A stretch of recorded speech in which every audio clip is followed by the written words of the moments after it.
Y'all know that I don't have great reach here on YouTube. I have a few, I have a cadre of loyal viewers, and I'm thankful for them. And but generally speaking, these videos don't really go far beyond the niche of the sort of people who watch them. But there have been a few occasions where that's been there have been exceptions to that rule. A handful of times that have been exceptions to that rule, and there have been a few occasions where my video about a particular subject that had a larger appeal or interest got many more views than I typically get. The one that I think is leading the pack right now, the one that's emerged as the front runner, is my video with Egg White, my interview with Egg White at Virgin Fest in September of 2021, which I'm happy to have. I'm happy to give Eggy as much publicity as possible. And there are some others that are similar to that. But there's also another subset of videos that I make that attract the haters. And it's very interesting to notice when that happens. And what are the subjects that bring the haters out in force? And there, from what I can recall, there have been 3 occasions where my video, the video that I recorded, has gotten more viewership than usual, and you know, more people watching, more eyes on it than usual. But almost all of the comments from non-regulars, from those who are not from those who are outside of the niche, almost all of them hate it and hate me for what I've said, for the take that I've espoused, and they swarm. They just swarm like a hive of angry bees, and you know, leave their little hateful comments, and there have been 3 times when this has happened that I can recall. The first was a couple of years ago when I recorded a video about Trent Reznor, and something that Courtney Love said about Trent Reznor. And oh gosh, you can go back and watch it. I'm not going to recapitulate what the controversy was, but essentially Courtney Love said something, you know, that was damning about Trent Reznor, and then she apologized for saying it, but she didn't take back the substance of what she said. And in my video, I basically said, you know, well, why hasn't she taken it back, and why has if Reznor is so upset about the substance of what, if Reznor is disputing the veracity, the truth of the substance of what Courtney Love said in this quote, why has he not taken her to court? Because this is something that, you know, is definitely actionable if somebody is spreading lies about you, egregious lies. And that didn't happen. That never happened. That never seemed to be a part of the equation. And I was simply saying that. I was simply saying, so in my mind, you know, there's still some question about whether what Courtney Love alleged, whether it's true or not. And boy, did I get a lot of hate. I got a whole hell of a lot of hate from Trent Reznor fans. Some of them came on, they were nicer, but most of them were not very nice. And you know, it's okay. I can take it. But let me say that I can take it when people come on and aren't as nice. But I don't feel the need to just let people,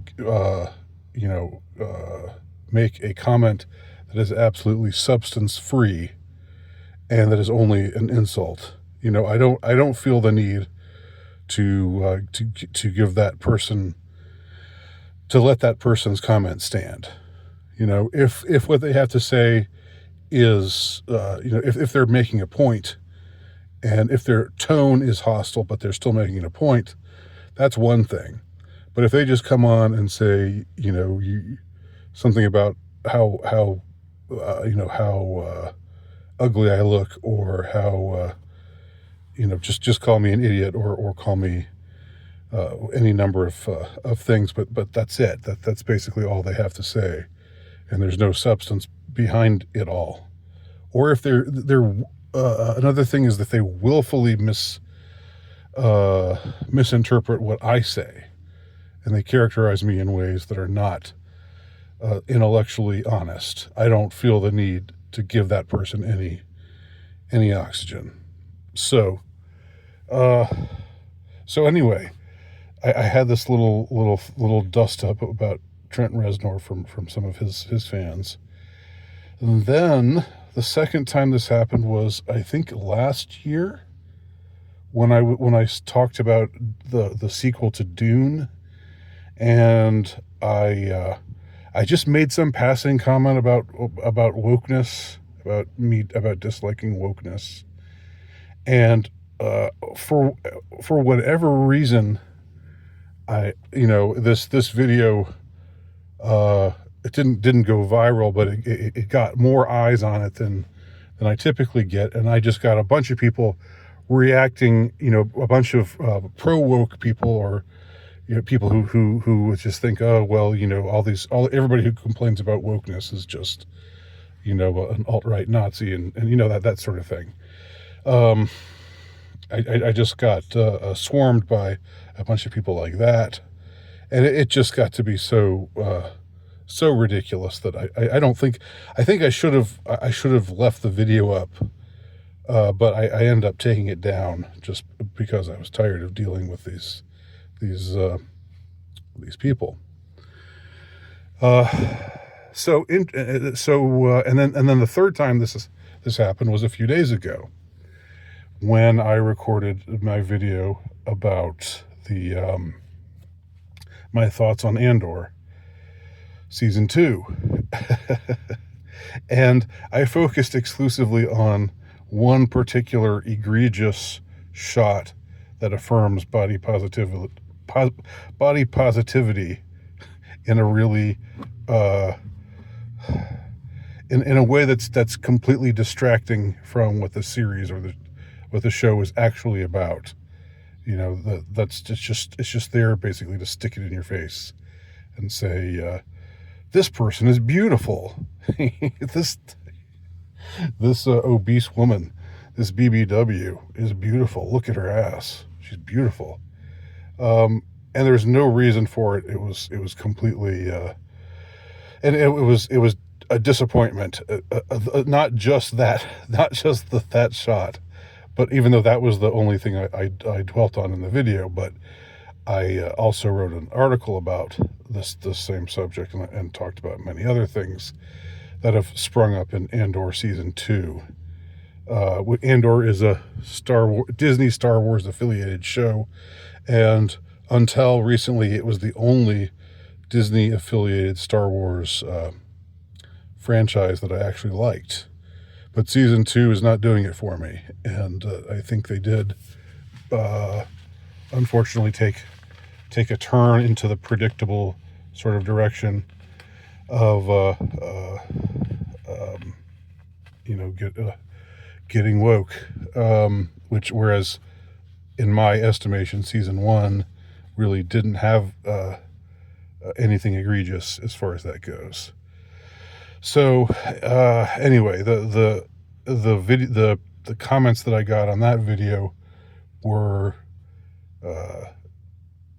very, very hostile, and a lot of them were, again, substance free. A lot of them were just people taking pot shots or calling me names. And I saw no reason. I see no reason to just let people take a swing at me and just stand there and not do anything. I'm not turning the other cheek here, guys, on YouTube. Whatever that expression means, in real life. I'm not just, you can say, you can object to something I've said or argue against something I've said.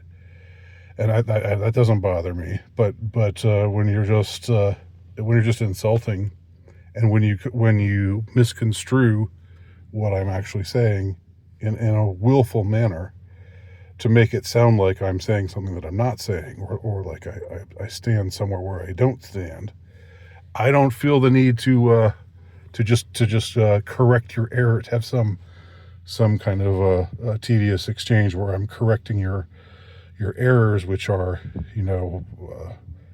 which I think were made because of your intellectual dishonesty, not because you just misunderstood. Okay, in my judgment. But it's interesting just to note these three things. It's always something about pop culture. It's not about politics per se. Maybe if I recorded more political videos, more straightforward political videos where I was praising someone or mocking someone, maybe I would have. Maybe there would be more, just like objections to those. But I'm not really a political guy. I'm more interested in the culture, and really I'm really more interested in aesthetics and literature and spirituality and faith and truth, and than I am about really getting into the politics of things. Occasionally I do talk about something that's of a political nature if it's of interest to me, but that's not typically the case.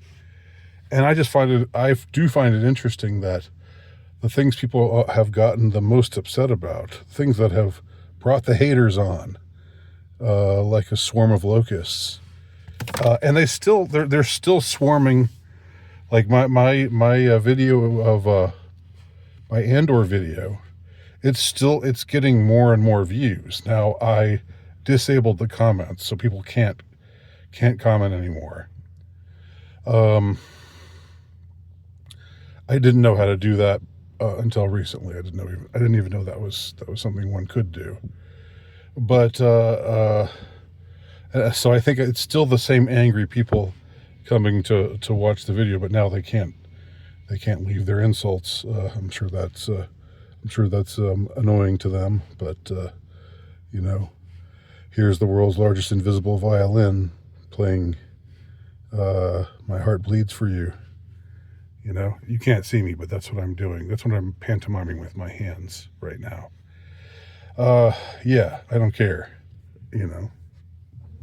Seethe and cope, as they say these days. So when haters attack, it seems to be something pertaining to pop culture that relates to the culture wars, I guess.